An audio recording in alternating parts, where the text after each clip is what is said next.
up, y'all? This is thoracic and lumbar spine. It's just the first section. It's just thoracic spine, and then I've got another title page about halfway through this. So let's get into it. Same format as we always do. We'll talk about the anatomy of a thoracic spine. We already know the general anatomy of a vertebral, or of a vertebrae rather, the body and the arch, the pedicle, the lamina, transverse processes, spinous processes. So we should be partially familiar with the vertebral structure. But we'll go through that again. There's 12 of those. They all have ribs hanging off of them. So like in the cervical spine, it was all about bifid tips. That's the unique anatomical structure to a cervical vertebrae. That's how you tell it from the thoracic spine. We're going to find that the unique anatomy there is the demifacets for the rib articulation, and actually there's two rib articulations with thoracic bodies, and we'll go through both of those as we review the anatomy. Okay. As far as spine radiographs go and the actual positions, it's AP, lateral, and swimmers. Especially there are obliques, but they're not routinely done for the thoracic spine. The way that you can tell thoracic vertebrae from other vertebrae radiographically is they have ribs hanging off of them. That's the whole definition of thoracic, okay? And so if it doesn't have a rib hanging off of it, it's not a thoracic body, typically. There are genetic variations to that, but by and large, about greater than 90% of the people you're going to x-ray only have thoracic ribs. They don't have cervical ribs, or they don't have lumbar ribs. There is some genetic variance with both of those, but for the most part, you can basically gamble on if it's got a rib hanging off of it, it's a thoracic body or a thoracic vertebra. Okay. Procedural considerations, it really goes by age range. You're going to find that it's going to be much easier to x-ray thoracic spines on elderly people laying down, but most everyone else, you can do this series standing up. So I'm going to show you both. I will show you the obliques, but you're probably never going to use those. General radiation safety and protection practices, no reason not to shield everybody. Gonads are well away from the area of interest, so it doesn't hurt to put a shield down, and that's just good habits. So in addition to shielding everybody for thoracic spine series, you shouldn't have any trouble with close collimation. The thoracic bodies do not compose the entire thorax.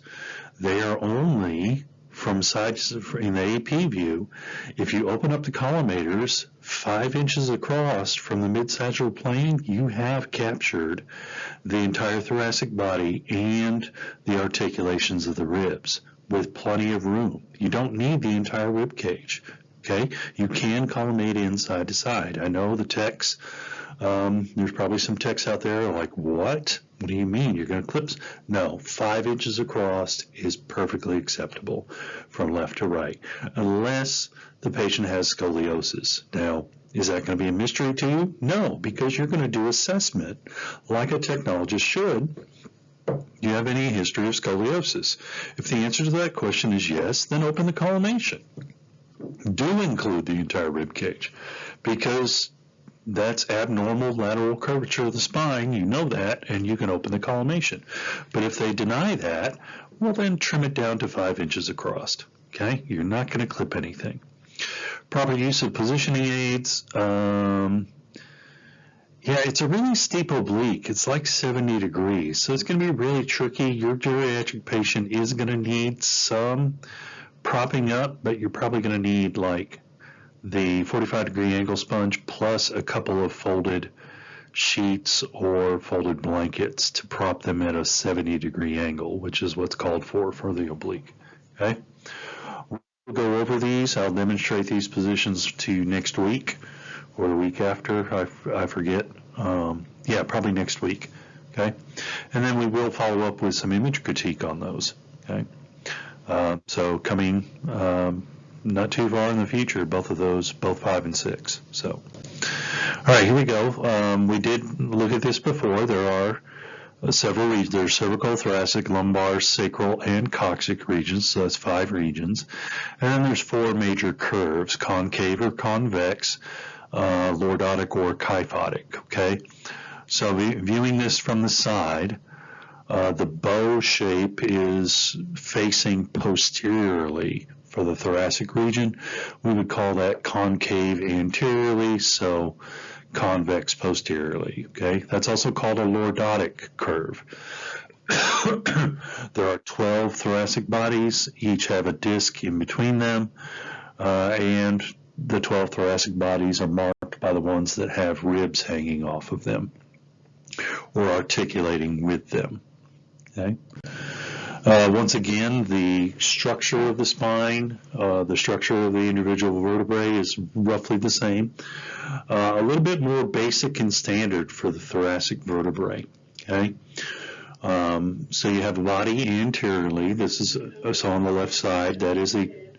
That's a top-down view. Sorry, we had an overhead page there. On the left-hand side, that's a top-down view, or the superior aspect.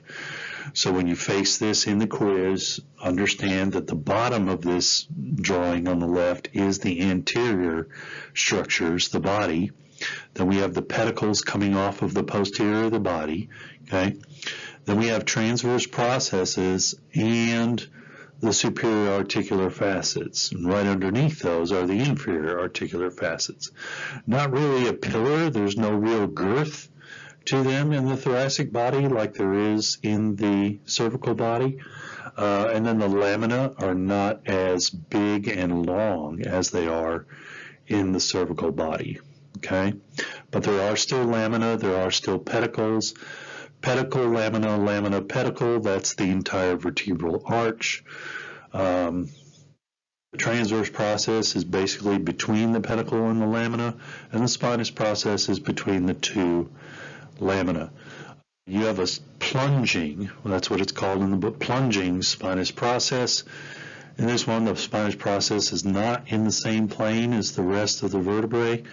It dives inferiorly, and it superimposes the tip of the spinous process superimposes with the level below, the vertebral body below in the thoracic vertebrae. Okay.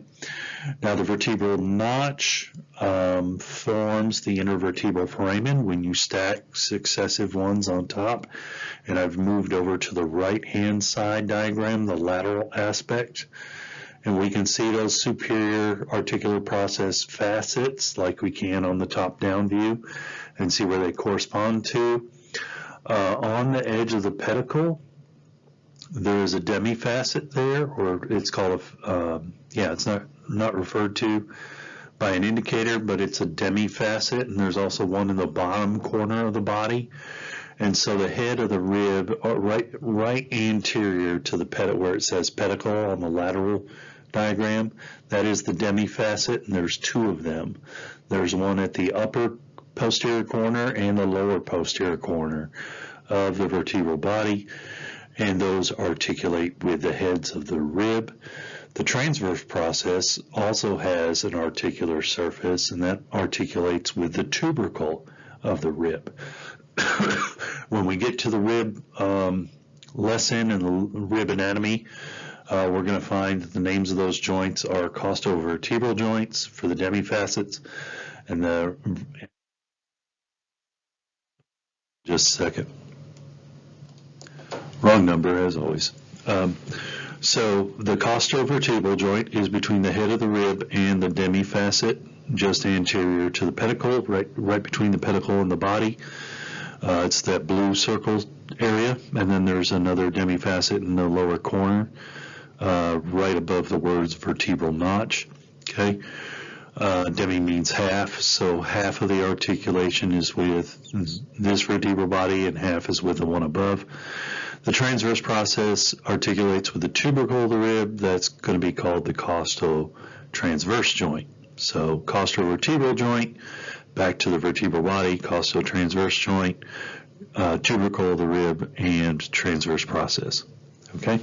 But you won't have to know those names until we get to the rib unit. This is the thoracic spine unit. I'm just, giving you all the detail I possibly can. You will have to know that that's a demifacet between the pedicle and the body there. That's the unique anatomy for the thoracic vertebrae.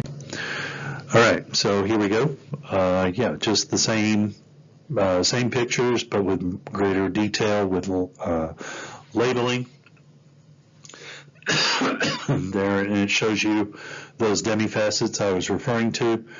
Inferior articular processes immediately below superior articular processes, and those are at a plane of 70 degrees to the mid-sagittal plane, so that's why it's such a steep oblique.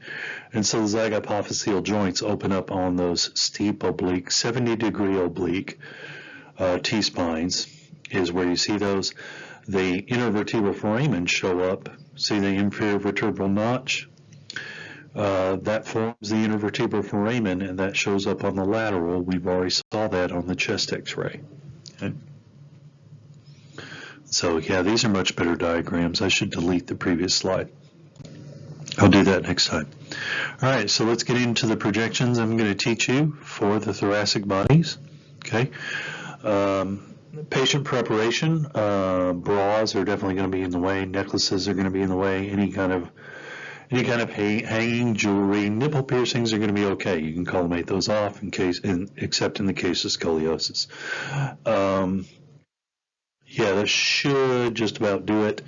If your patient is wearing a button-down shirt, if it's a male patient wearing a collared dress shirt, often called an Oxford shirt, those buttons are going to show up. Watch out for your EKG leads on your inpatients. Those also produce obscuring artifacts. You should ask before you disconnect or reposition any of the leads. Okay. Patient preparation, patient's going to be either standing or supine. You should remove all artifacts from the neck down to the waist. Okay. So if they have a graphic T-shirt on, the pattern's going to show up in the digital age. So get them into a gown, everything from the waist up off. Necklaces. I don't think hanging earrings are going to get down that far, but you never know. There's some people that just go the extra mile with their jewelry. General patient position, again, standing or laying down. Your geriatric patient is going to be holding still and getting a little bit more comfortable laying down than they are standing up in most cases. IR collimated field size, we want to go the whole length of the thoracic spine, so 17 inches the one way, but side to side 5 inches. The lateral you can open up a little bit more because of the lordotic curve. It's not going to stay in one area. The middle of the spine is going to be more posterior, more to the left side, but the upper and lower portions are going to be more midline. Okay. So open up the collimation to accommodate for the lordotic curve on the lateral. So go like 7 to 10 inches across, depending upon your comfort level. You could put lead shielding down behind the patient to minimize scatter's effect on the image receptor for your lateral and your swimmer's projections. SID is standardized at 40 inches for all projections. There is magnification, but we typically ignore the SID rule for thoracic bodies because we're typically doing these on the table. Okay. ID markers, just you're in the torso, so mark the left side because when you do the lateral, it's going to be left side closest to the image receptor. So just use your left marker for these. Radiation protection, no reason not to shield, no reason not to collimate. Patient instructions, you can employ breathing techniques with a long exposure time. And so I'll walk you through the mechanics of that one more time just so you get the hang of it. But perfectly acceptable to do suspended respirations on full inspiration for these as well. Okay, just depends on whether or not you want to blur the ribs. So I happen to like blurring the ribs on the lateral thoracic spines. All right, so for your ATP T-spine, if you have the patient laying down, first of all, support their head and their neck. It's just going to make them more comfortable. They can also sit with their knees flexed rather than laying flat on the table. That's going to ease lumbar curvature, and it's going to make them just a little bit more comfortable laying on a table. It's still a table, so they still will be uncomfortable. If you have like a 1-inch pad, that usually doesn't produce too much in the way of artifact, and so utilize that to give them some cushioning.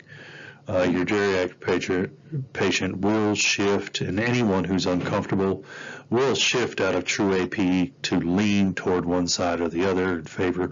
So just check that one last time before you expose to make sure that they haven't adjusted for comfort and they're leaning rather than true AP. The ASIS and the shoulders, the AC joints, should be equal distance from the table surface if their torso is in a true anatomic position. Okay.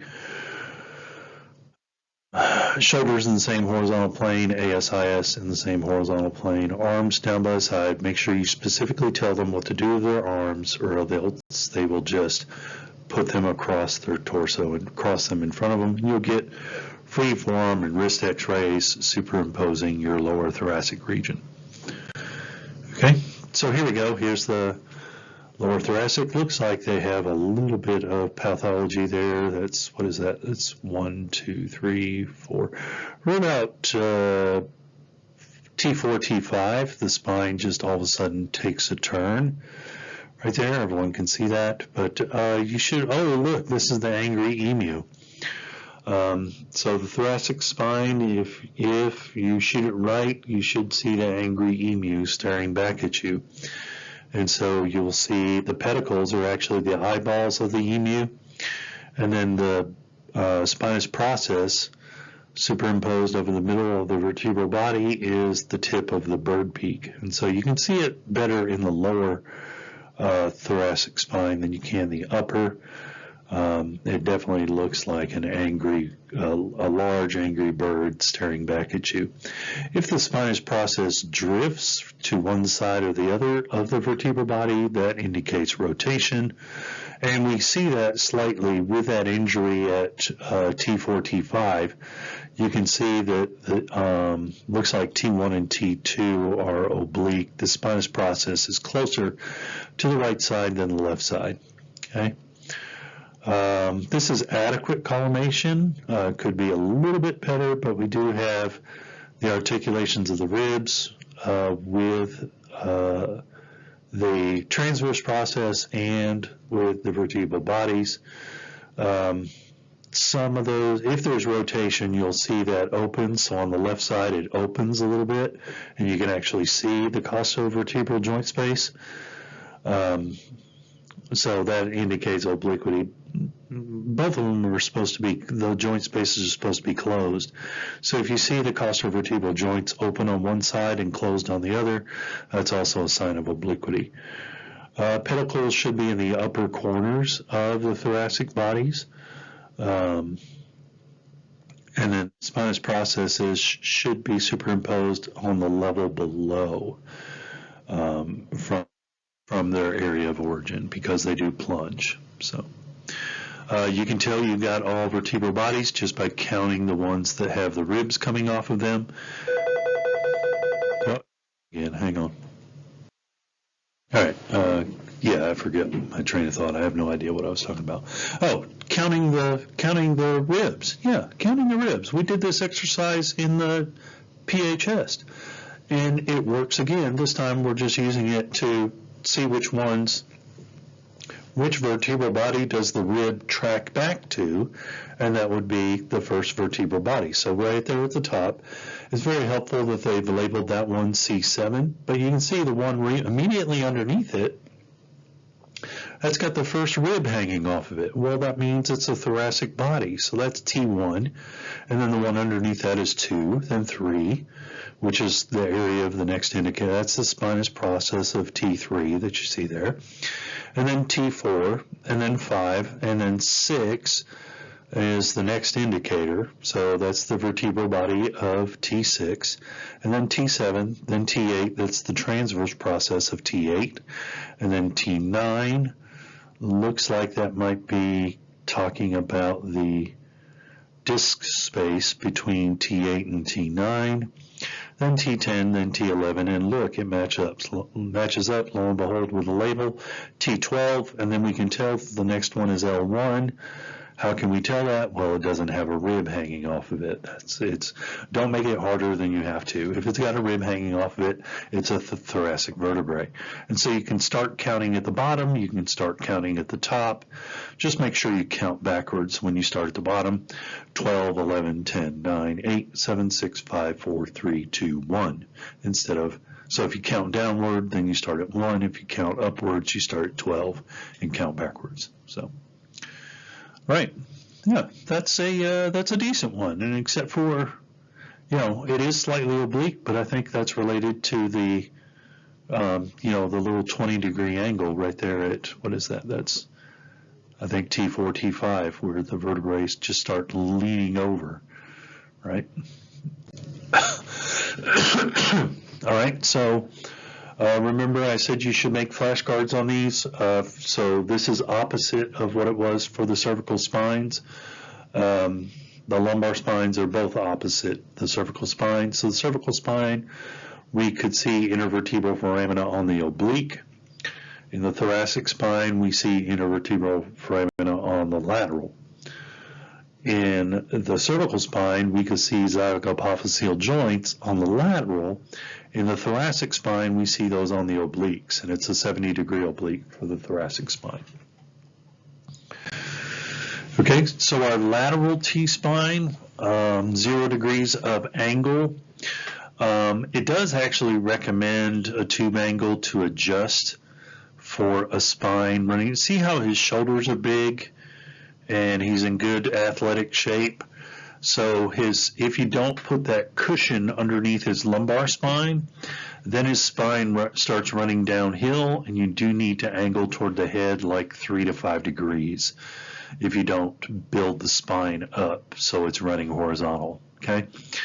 If you're laying the patient on their side and they have a gown on open to the back, you should see a depression between the latissimus dorsi that indicates where the run of the spine is, because both the trapezius muscles and the latissimus dorsi, which is like 3/4 of the back, tether to the spinous processes, so there's a natural indentation right there showing you can palpate the spinous processes in certain areas, like at C7, and depending upon habitus and how much muscle they have, you can palpate basically through the entire thoracic region. You can palpate the spinous processes, okay? Just be careful about that. They might be injured back there. If they fell off of scaffolding, they might have landed on their back.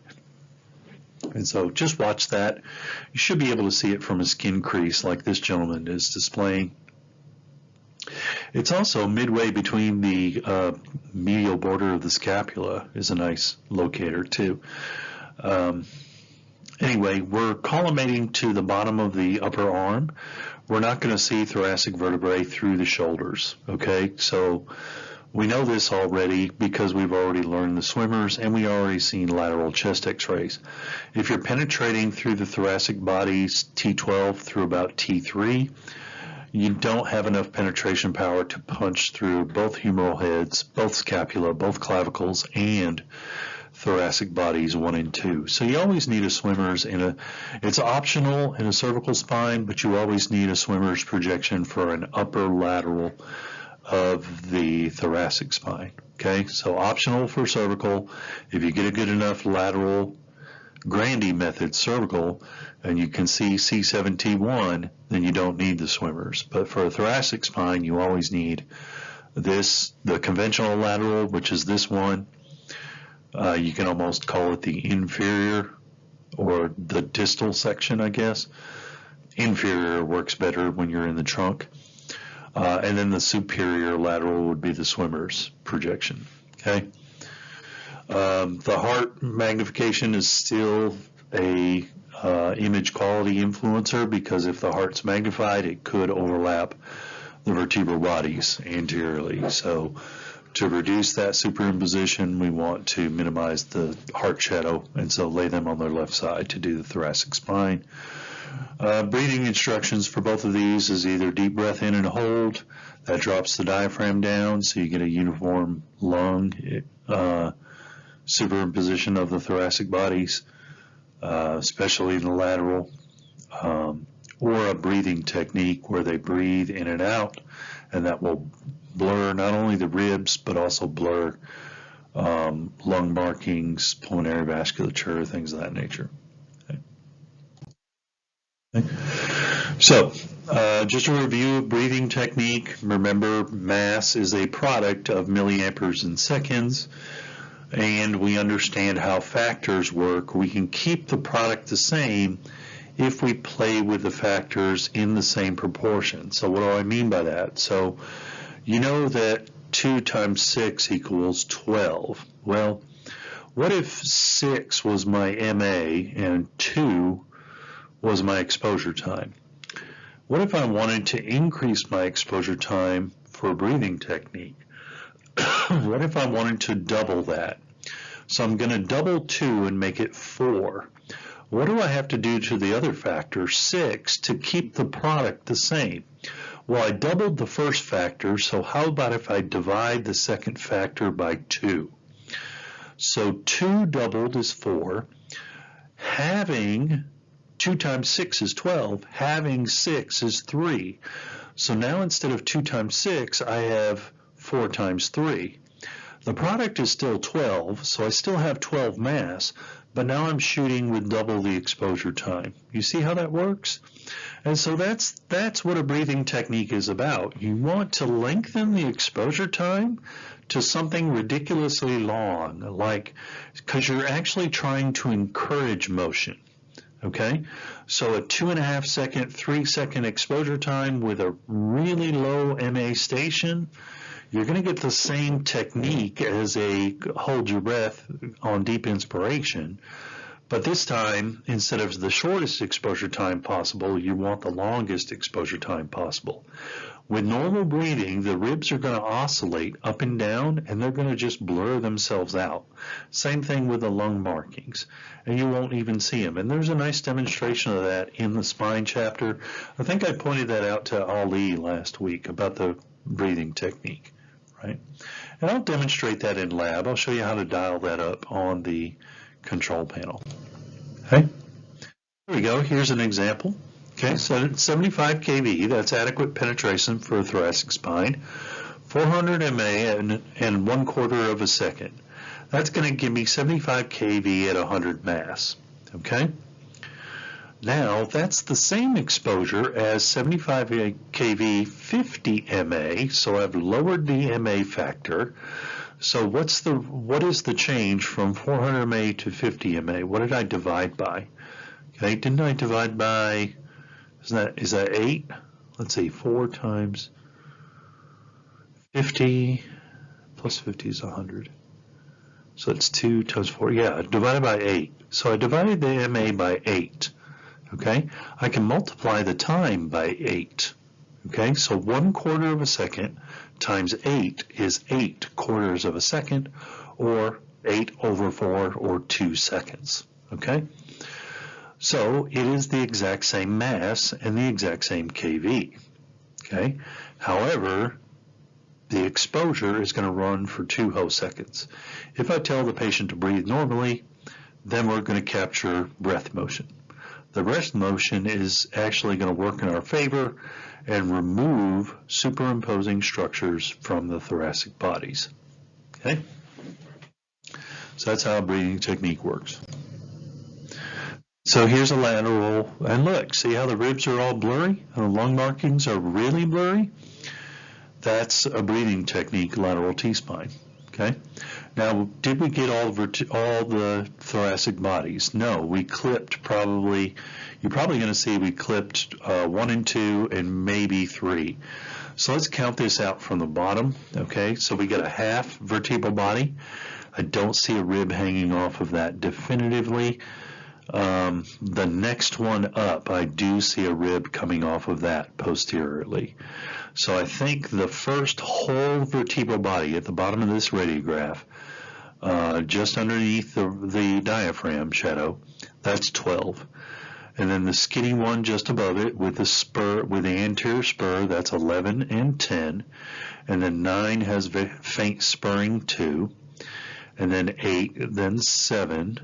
And then 6, then 5, then 4. And then we have all of 3, and we clip off 2 at the top, okay? So just walk through that with your fingers and see. You're going to see the first whole ice cube. See the ice cube shape at the bottom? Okay. That is 12. I can tell that it's 12 because I can see a tiny little rib coming off posteriorly. Okay. So that's 12. The next one up is 11, 10, 9, 8, and I'm at the middle of the exposure field with 8. There's 7 above it. There's another anterior spur between 7 and 8. 6, and then 5, and then 4, and then 3 is the last vertebral body we see. We've clipped part of the spinous process for 3 and part of the posterior rib for 3, but we can get that on the swimmers, so no big deal. Okay. All right, for our swimmers position, remember the humeral heads are in the way of C7, T1, T2, and slightly T3. It's a good idea when you do it for the thoracic bodies that you make sure you get C7, T, those 4 that I mentioned. You got to get C7, you got to get T1, T2, and T3. T4, that's overkill. You really don't need that. You should see T4 on the conventional lateral that we just shot. The arm closest to the image receptor is always raised. And it's raised, and they have to reach in front of them. So anteriorly and superiorly, that puts it in the upper anterior corner. Okay? The arm farthest away from the image receptor. Now, typically, this is a left lateral that you do this in because you just shot a left lateral thorax. Okay? So typically, it's the right arm. You want to reach down, but also reach posteriorly. And I demonstrated this to you guys with Mackenzie. Pretend like your keys are in your opposite side hip pocket, right? And you have to reach back to the opposite pocket, okay? And that's the best position of that lower arm. It really gets it out of the way, okay? If shoulder separation is difficult for your patient, you can use up to a 3-degree downhill angle to increase that separation.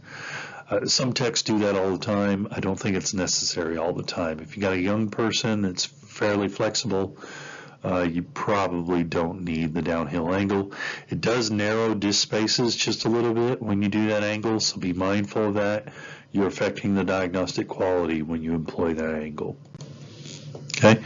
You want to direct it to C7T1 at the mid-coronal plane, which is basically the level of the, before you start manipulating the arms, center your x-ray tube to the AC joint closest to the tube. Okay. Have the patient stand square, place their feet shoulder width apart, make sure the pelvis is true lateral, and then direct it to that level, which is on the mid-coronal plane. It goes right to C7T1. Open your collimation top to bottom to like a 10 by 12 cassette, okay, for this one, because you want to make sure you get all of T3 on this one, okay? For the one, for the swimmer's one for cervical, you only need T1. You can close your collimation a little bit tighter, about 5 inches top to bottom, 5 inches. So 5 by 5 square for the swimmers. For the cervical series, open this one a little bit more for the thoracic series. Okay. Sternal notch is going to be 2 inches inferior to your centering point if you do it correctly. When they twist their arms out of the way, make sure that they're not leaning over one way or the other. Okay.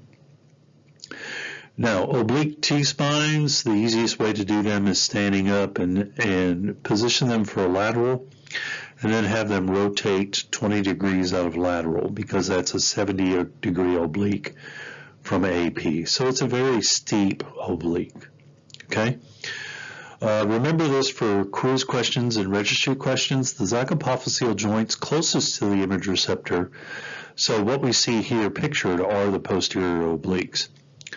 If you roll them 20 degrees posteriorly, you get the anterior obliques, and then the zygapophyseal joints furthest from the image receptor show up. So that's definitely a quiz question, definitely a registry question.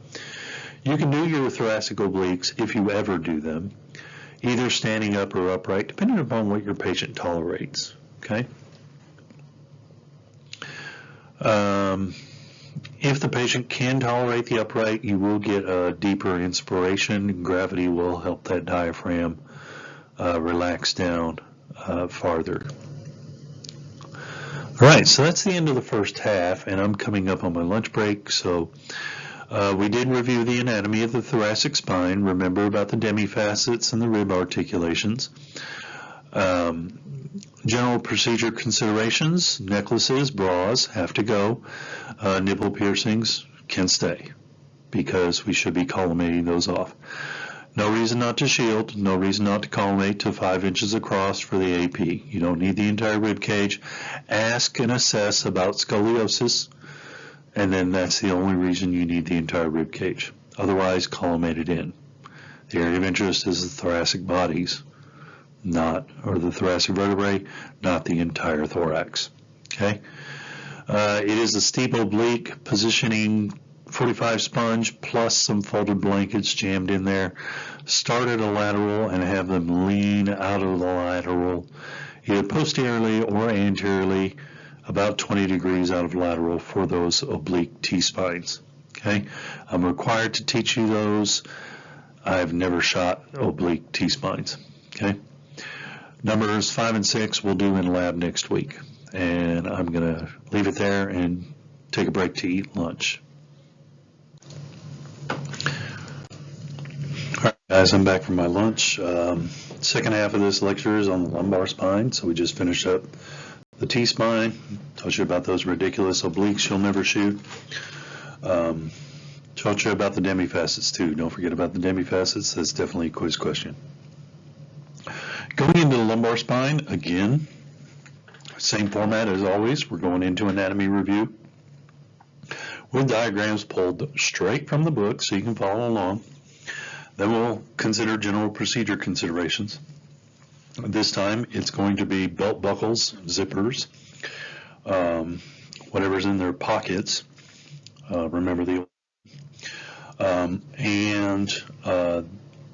nape piercings are going to get in the way too. So, and of course, you always have to ask, and you might not get compliance from the people that pierce parts of their body. They really don't like to take those out. But you do have to ask, because it is an obscuring artifact. So just document that you asked them to remove the navel ring, and they said no. Okay, and then just get on with your life. Okay. Shielding is going to be tricky on the female patients. So the ovaries are traditionally thought of as right in front of the SI joints, which is pertinent anatomy on a lumbar spine exam. So typically your lumbar AP is considered a lumbosacral AP, and the SI joints are required to be in the collimated fields for the radiographer, or the radiologist, excuse me, to evaluate. And so that makes shielding the ovaries tricky. Most people do not shield for lumbar spine exams. You can totally shield male patients for lumbar spine exams. Female patients, yeah, not so much. So, general radiation safety, in addition to being able to shield half of your patients, you can still collimate, and that does save. Again, the lumbar spine is only 5 inches across in the AP perspective. You do not need the entire abdomen, right? You do not need the lateral oblique abdominal muscles to be included in the evaluation. Okay, you can trim your collimation side to side, 5 inches across, maybe 6 to include the SI joints.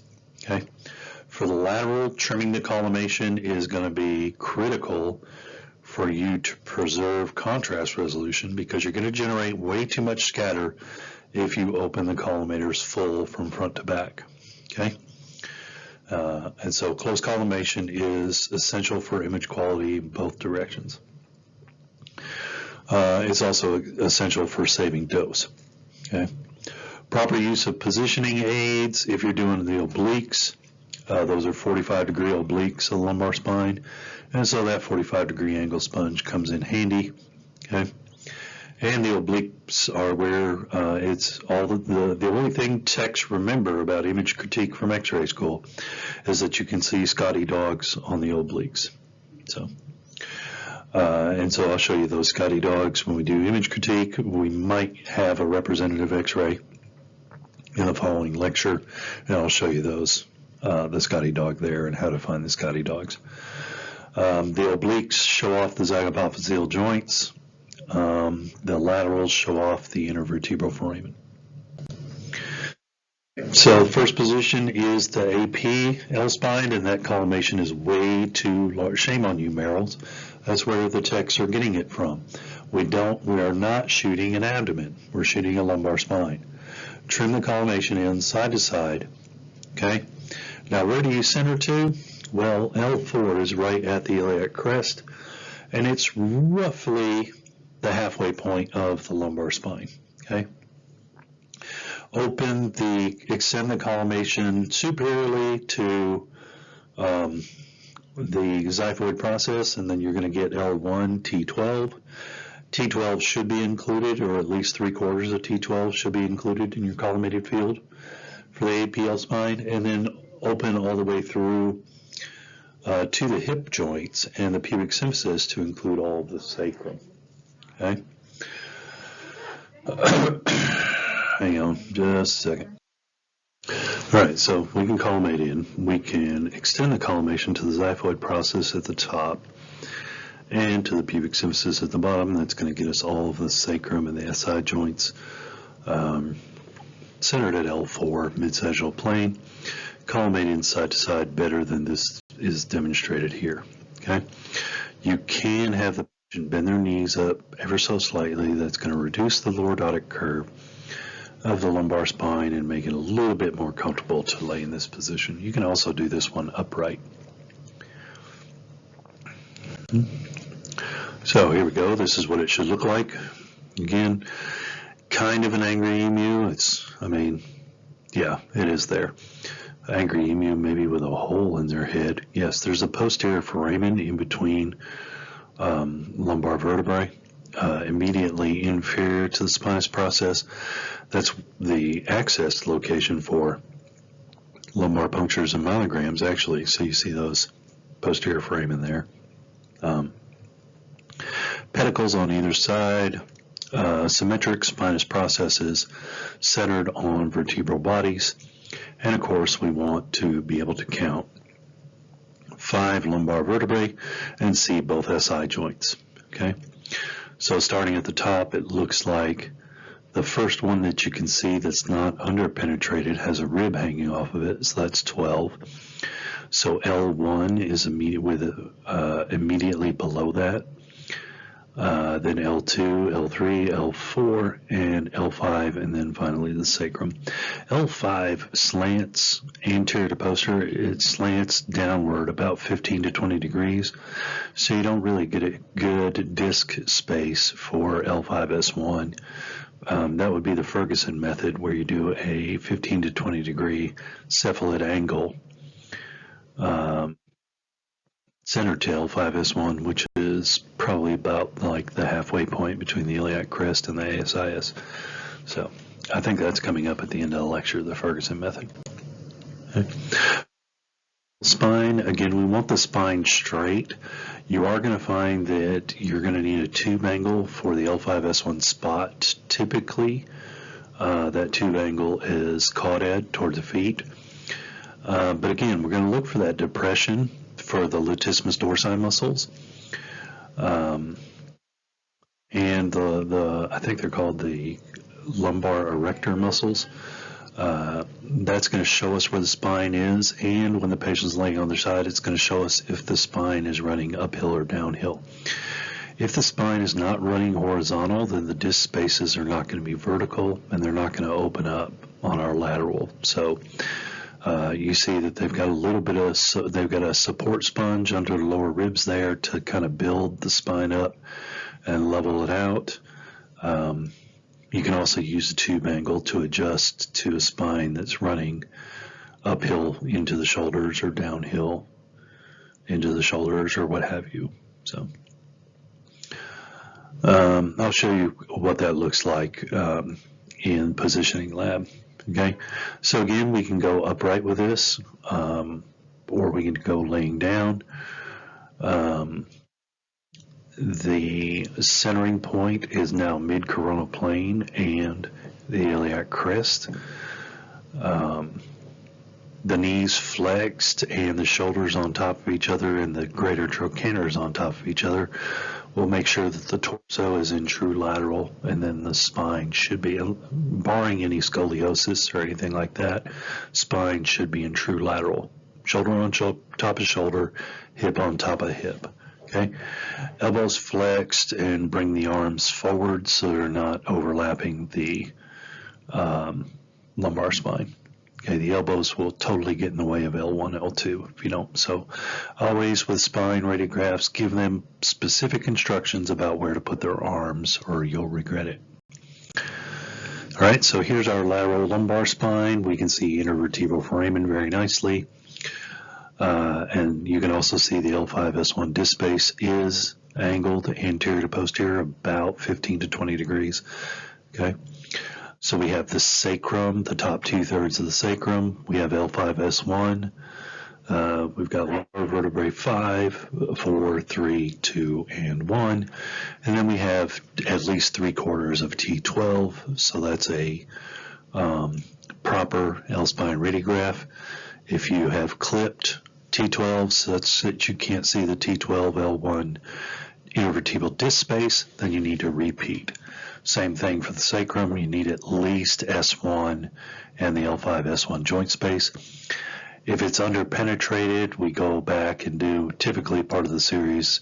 The L5-S1 will be underpenetrated because the ala of the iliac bone, left and right, superimposes L5-S1, and so we need a spot film with increased penetration power. Okay, so for our L5-S1, we are going to center to a point 2 inches inferior to the iliac crest and 2 inches posterior to the ASIS. Okay, your collimation can be reduced to like a 4x4 or 5x5 square. The L5-S1 joint space should be centered to the spot. Okay, and now the tube angle will be set based on the shoulder to hip ratio. And so if the hips and the shoulder are about the same thickness, you really don't need an angle. But if the hips are wider than the shoulders, you will need to angle toward the feet somewhere between 3 and 5 degrees typically. Check the book for the actually let me do that just to make sure I don't give you bad information. Merrill's Atlas now says 5 degrees caudal for male patients and 8 degrees caudal for female patients. I'm going to tell you that's not always the case. It really, for me, it depends on the shoulder to hip ratio and the entire run of the spine. I will show you how to figure out the angle when we get to positioning. They also talk about the interiliac line, which is probably the best indicator. You draw a line between the 2 iliac crests, and the central ray is directed parallel to the interiliac line. Okay, and that's the best angle you can ever get. So, as far as a quiz question goes, I probably do 5 degrees cauded for the males, 8 degrees cauded for females. It would be the answer to the quiz question, or parallel to the interiliac line. Okay. So we do want to bend the knees. We want hip on top of hip, shoulder on top of shoulder again. Most commonly, you're angling toward the feet. Put that lead rubber behind the patient's back to absorb excess scatter and improve your image contrast. You can also improve your image contrast. I'm going to let that ring through. Hang on.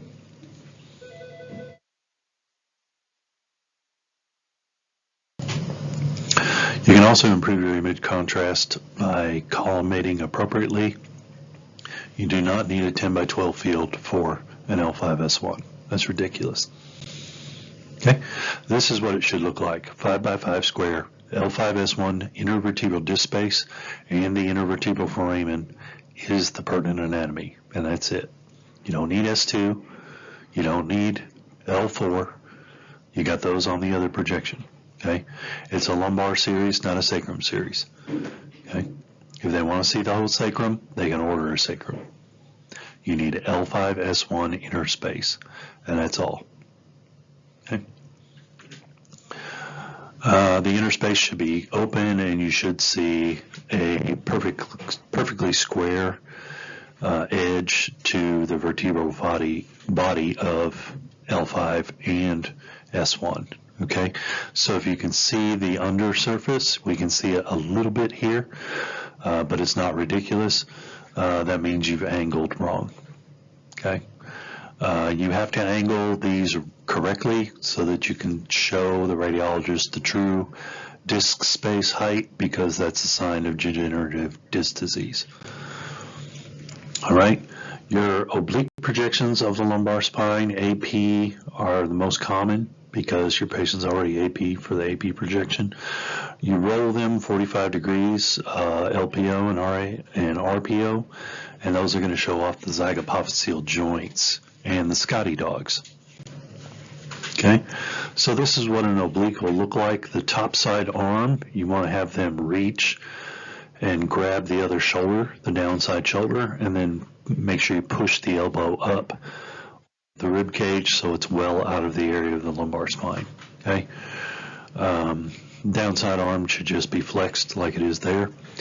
Bring the entire torso, shoulders and hips into a 45-degree oblique, and then center to the spine. I think the centering for oblique spines, remember the sacrum is not the area of interest now, so now we can actually go about 1 inch superior to the iliac crest and an oblique plane that kind of divides the body into left and right. You want the central ray to exit the posterior mid-sagittal plane because that's where the spine is. Okay. If you don't oblique enough, you're not going to see Scotty dogs. You won't see open zygapophyseal joint spaces. And if you over-rotate, you oblique too much, you'll close those off again. So the whole point is to see the Scotty dogs and the zygapophyseal joints. Okay. All right, and there they are. So we got we got the illustration. So I want you to look right in the middle of the vertebral body, and you can see the head of the Scotty dog superimposed over the vertebral body. That is the downside pedicle, that is the eyeball of the Scotty dog. The ear of the Scotty dog is the superior articular process, and the nose of the Scotty dog is the transverse process. Okay? Following through to the neck of the dog, that's a region of bone called the pars interarticularis. It's basically the bridge of bone between the superior articular process and the inferior articular process. The lamina forms the body of the Scotty dog, and then the tail is the spinous process, and then the hind leg is the elevated side transverse process. And they don't show you those on this diagram, but yeah. And you should be able to see stacked Scotty dogs. So I can actually see L5S1 really doesn't form one, but L4, L5 forms the first one, and then L3, L4 forms the next one, and then L2, L3, and then L1, L2. So I can see 1, 2, 3, 4 Scotty dogs stacked on top of each other. The ear of one Scotty dog will articulate with the lower leg of the one above it. Okay, that is the zygapophyseal joint. So the vertical black stripes you're seeing right behind the ear, that's the zygapophyseal joint space, and it's the one side closest to the image receptor. All right, our Ferguson method. Mr. Ferguson, or Dr. Ferguson rather, was tired of not seeing a true disc height for his L5S1s. Oh, see, I said 20 degrees. It's 30 to 35. So in order to do a true AP of the L5S1 disc space, you are going to direct the central ray 30 to 35 degrees cephalid, centering 1.5 inches superior to the pubic symphysis at the mid-sagittal plane. Okay? So in order to evaluate degenerative disc disease and collapsing of the L5S1 disc, remember it's off plane in the AP projection. You can't really see. It's like obliqued anterior to posterior. So you can't really evaluate it for a true height. And so the Ferguson method allows us to evaluate it for a true height. Now Tavares did an adaptation of this for folks with scoliosis, such that you can do a lateral scoliosis series, and then you can estimate the variable angle to get a true disc height like the Ferguson method does, but at any level. And I can show you that technique when I do the demonstration. All right. So yeah, that's it. That's all for lumbar spine. We went through our anatomy diagram. The lumbar vertebrae are bigger than all the other ones. I'm not sure what because I know there's demifacets for the T-spine, and then the C-spine has bifid tips. Lumbar vertebrae, I'm not sure. Nothing comes to mind that's like specific to a lumbar vertebrae. Just that they're bigger than all the others, and that makes sense. Okay. General radiation safety and protection practices. You cannot shield female patients for lumbar spines. You're going to obscure the sacrum and the L5S1 probably. Okay. Male patients you can shield with a contact shield. Okay. Positioning aids, that 45-degree angle sponge. I mean, you could have the patient just hang and hold the position, but then they might drift a little bit. You might not get the proper angle. Just put them on the 45-degree angle sponge and get the 45-degree oblique every time. Okay. We will do simulations of these, both thoracic and lumbar, next week, and we'll do image critique as well. So I will see you guys next week, or actually I'll see you tomorrow for Wednesday's procedure session. I think we got we got a review coming up. Yeah, review of all the positions for the upcoming practical next week. All right, y'all take care.